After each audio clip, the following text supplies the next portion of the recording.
Hadiahnya ini dulu ya.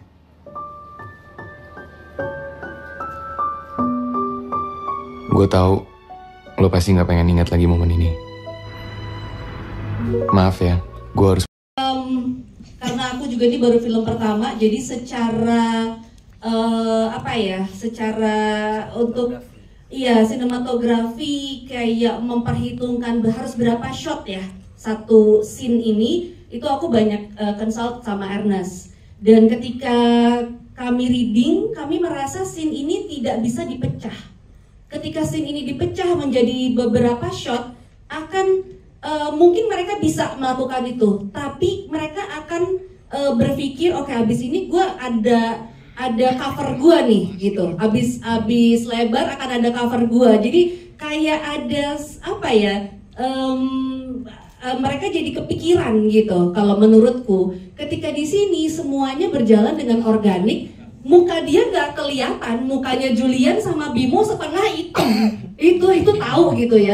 Mungkin kalau secara ini orang lihat kok nggak enak sih. Kapan nih mau di covernya nih mukanya mereka berdua yang miring-miring itu gitu. Tapi menurutku itu kayak kita lagi nonton orang berantem di depan kita bertiga gitu, kayak seru nih sini-sini yuk gitu.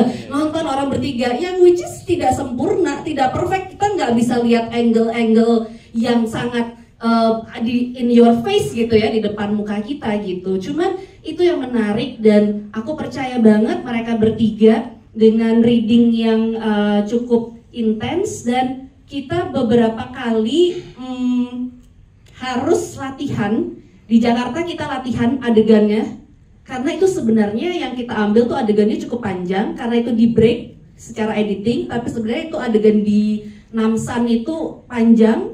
Jadi kita latihan di waktu reading, latihan lagi di base campnya Imaginary, kita latihan dengan DOP langsung, dan sebelum kita syuting, kita latihan di Namsan Tower-nya membawa full kamera dengan mereka. Jadi mereka sudah tahu, oh oke, gue nggak bisa kesini, gue nggak bisa kesini. DOP udah tahu, oke, kalau gue kesini gue ambil dikit deh, misalnya gitu. Jadi kayak udah tahu do's and don'ts-nya ketika hari H itu kita tidak banyak surprise gitu. Jadi memang adegan itu benar-benar kita treat dengan sangat-sangat hati-hati, karena kita pengen apa yang ketika hari H, karena kan kalau kayak di Seoul gitu hitungannya jam-jaman ya. Kita syuting di Namsan Tower itu kita hanya bisa syuting dari jam 11 malam sampai selesai boleh jam 3 ya. Kita harus packing, kalau enggak kita akan kena denda gitu, charge. Jadi kita udah pusing nih gimana caranya scene yang heavy, scene yang membutuhkan banyak konsentrasi, gimana nih? Oke, dengan cara latihan, banyak latihan. Mereka juga jadi kita clear semuanya.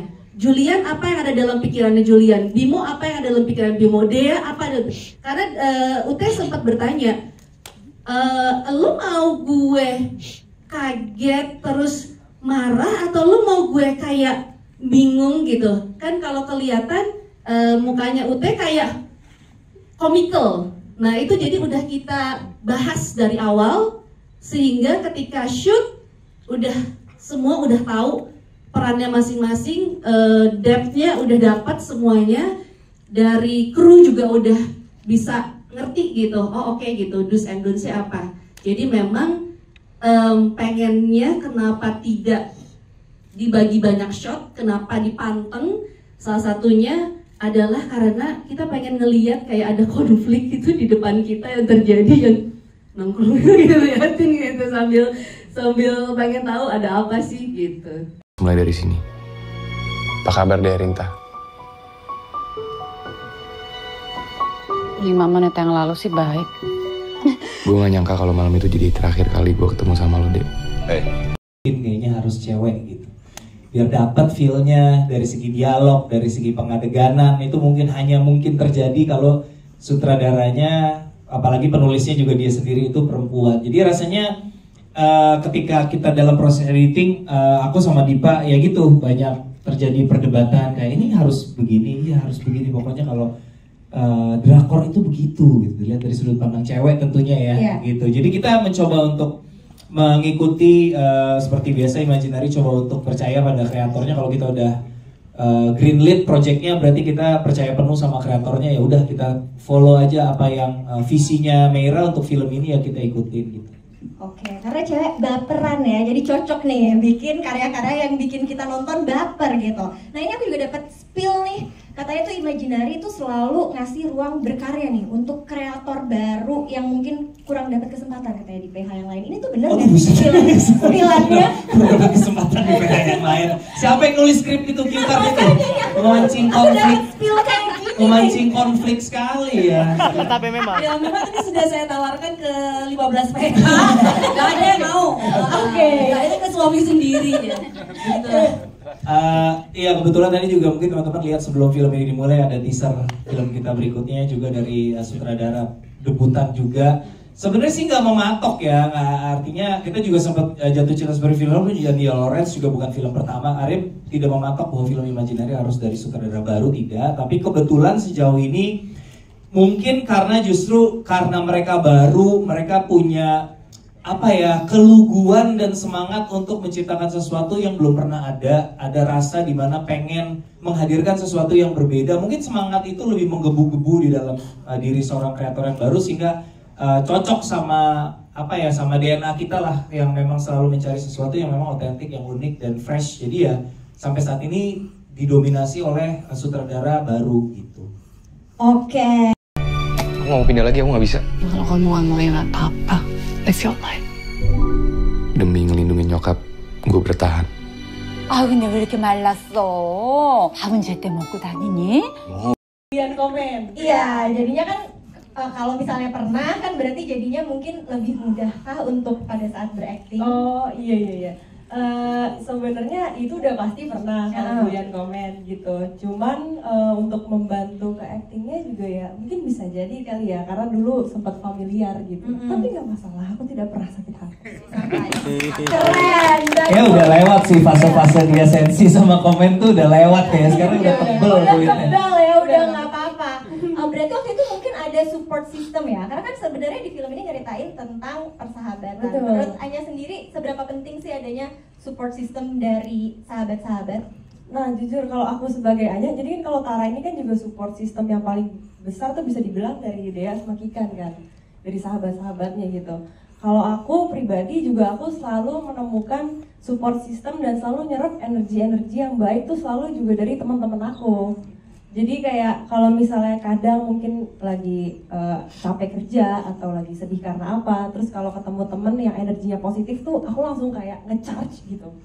Jadi emang ada kesamaan di situ gitu. Menurutku tuh support system itu penting banget dan kalau buat aku sendiri salah satunya itu source-nya tuh dari sahabat lumayan besar gitu. Energi yang aku ambil ya. Jadi beneran kelihatan di film ini juga ya, ini kalian saling support juga satu sama lain.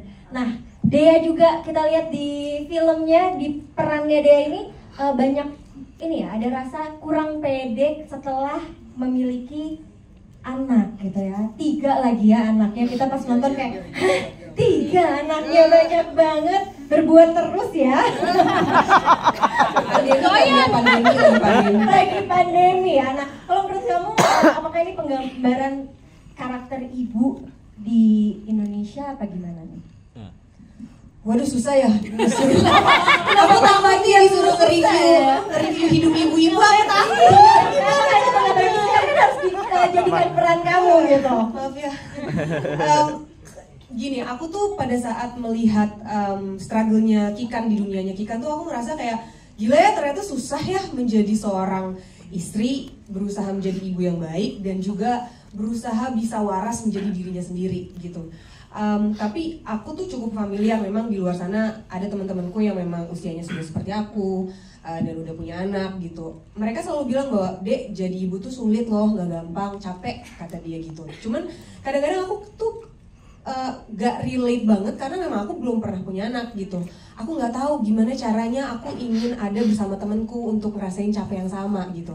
Nah di film ini tuh dijelaskan banget bahwa alasannya tuh kenapa salah satunya untuk seorang perempuan mengalami rasa itu, stres, kehilangan dirinya, perubahan yang terjadi dalam tubuhnya yang kadang-kadang mungkin environment-nya tuh nggak tahu sebenarnya struggle-nya apa gitu. Jadi terima kasih banget buat Teh Mei gitu, waktu aku pengen jadi Kikan ini tuh aku sempat bingung dan takut sebenarnya, kayak gimana ya caranya aku bisa setidaknya cukup tepat memainkan karakter ini, karena buat aku kayak penting banget untuk aku bisa sedikit membantu meneriakkan suara-suara ibu-ibu di luar sana menjadi Kikan untuk bisa lebih didengar, lebih diperhatikan lagi. Begitupun untuk mereka-mereka bisa lebih terbuka terhadap orang lain bahwa hey, gue butuh bantuan, tolong bantu gue gitu. 그렇지만 어차피 여기 친구들도 있는데. Sejak nyokap meninggal, Imo yang ngurusin gue. Makanya gue panggil Imo atau Tante. 감사합니다. Dek. Blablabla gitu ya.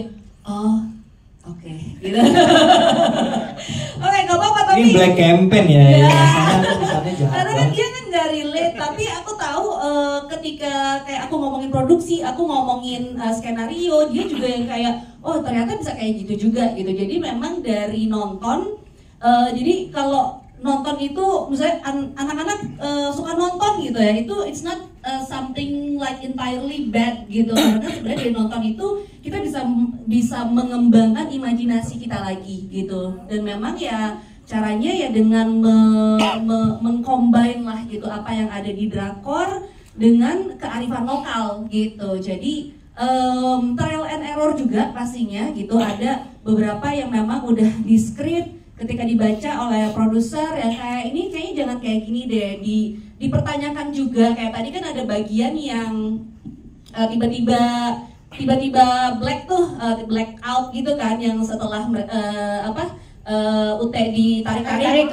terus kan black hitam gitu. Nah itu tuh sebenarnya aku pengen ngasih kayak rasanya kalau kita nonton drakor terus ada cliffhanger di akhir episode yang kita tuh harus nunggu next week untuk bisa tahu lagi apa yang terjadi. Nah itu tuh gimana caranya gue pengen incorporate itu ke dalam sebuah film gitu. Akhirnya jadilah scene itu, dan itu tuh pas pertama awal Ernest gitu sama Nipa juga baca kayak ini apa sih gitu kan, kayak lu ngapain lu potong di tengah-tengah cerita Lagi yang seru-serunya lagi, gitu. iya yang lagi naik gitu kan, Tiba-tiba gelap kirain mimpi. betul. Nah itu salah satu yang pengen aku cari juga, kayak orang kayak entar dulu itu ke Koreanya mimpi atau apa gitu. Jadi itu yang membuat orang bertanya-tanya, karena esensi dari drama Korea tuh itu menurut aku salah satunya gitu.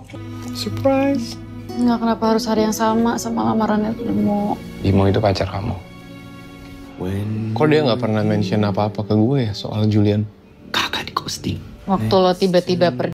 Stop, kapan aku harus berhenti? Saya kadang-kadang aku punya tendensi untuk, yaitu karena karakternya biasa badass atau karakter itu selalu keluar, harus selalu lebay, extraordinary gitu. Ketika aku masuk ke karakter dia, aku tuh belajar untuk menjadi kalem, tenang, gak usah berapi-api gitu. Sedangkan emang teman-teman aku di sini Kikan Datara tuh yang emang cerewet banget, berapi-api, ngomongnya cablak gitu. Sedangkan aku partnya adalah harus yang tenang, nurut-nurut aja, kalem gitu. Jadi aku belajar untuk kalem. Yin yang ya ini ya persahabatannya Zen. ya. Nah tapi ini aku mau bertanya Dea sebagai Lutetia ya. Kalau di dunia nyata, Lutetia sebagai Dea. sebagai Dea emang jadi bukan jadi sebagai orang yang nyata di dunia nyata Lutetia. sebagai Lutetia. Kalau dihadapkan dengan pilihan seperti Dea, nah kamu akan memilih Mas Bimo. Saya sih Eka, saya tim Eka.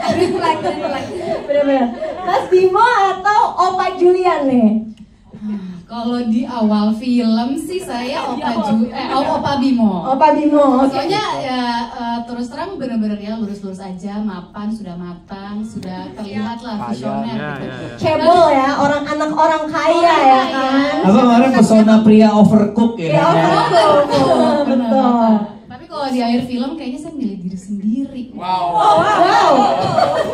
Kenapa tuh milih diri sendiri? Untuk self love aja, kayak ya self love aja dulu. Oke, baiklah. Itu dia Nas. Gi, gue kecewa banget sih. Gue minta maaf, Ki. Gue gak punya kemewahan untuk suka sama seseorang.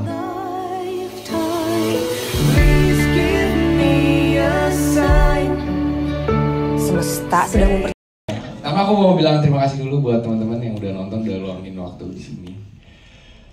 Apa tadi? Oke, singkatnya adalah Jerome ini kompleks ya. Oke, enggak gini. Tolong jelasin soal Si Julian ya. Julian ya.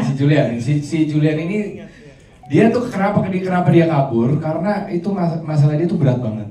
Dan dia punya satu cinta di hidupnya. Pertama, cintanya adalah terhadap ibunya.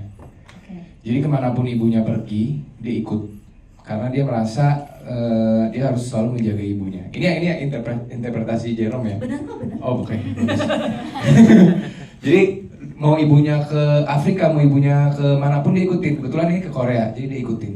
Belum tentu si Julian ini sebetulnya mau ke Korea. Nah, ketika dia di Korea dan ibunya meninggal, ya udah dia lanjutin aja apa yang dia tahu yang adalah hidup di Korea.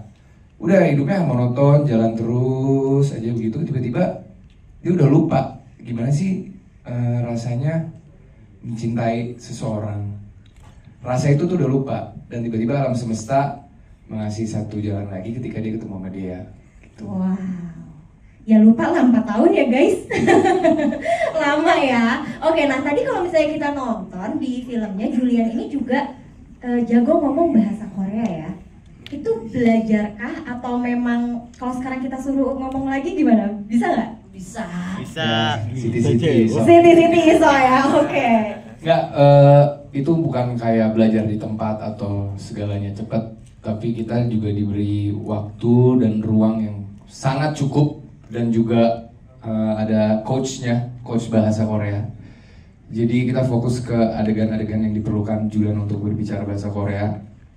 Dan di situ ya tinggal dipelajarin aja. Tapi sebenarnya bukan hanya dipelajarin atau dihafalin, juga cara ngomongnya gimana. Karena setiap bahasa itu berbeda, dari nafasnya aja berbeda. Kalau orang Jakarta kayak aku itu ngomong kan gitu. Tapi kalau orang Korea itu nafasnya berbeda. Ada nadanya, ada cengkok-cengkok kayak orang Bandung gitu kali ya, ada nadanya. Mungkin kali ya. Enggak sih, tapi ya mungkin. Mungkin, oke. Temukan kembali dia dan Julian. Lo tuh dulu lama ya patah hati gara-gara dia. Gue gak mungkin minta lo nerima orang kayak gue, Nek. Ya harus lo tanya pendapat gue dong. Mau nggak nungguin lo?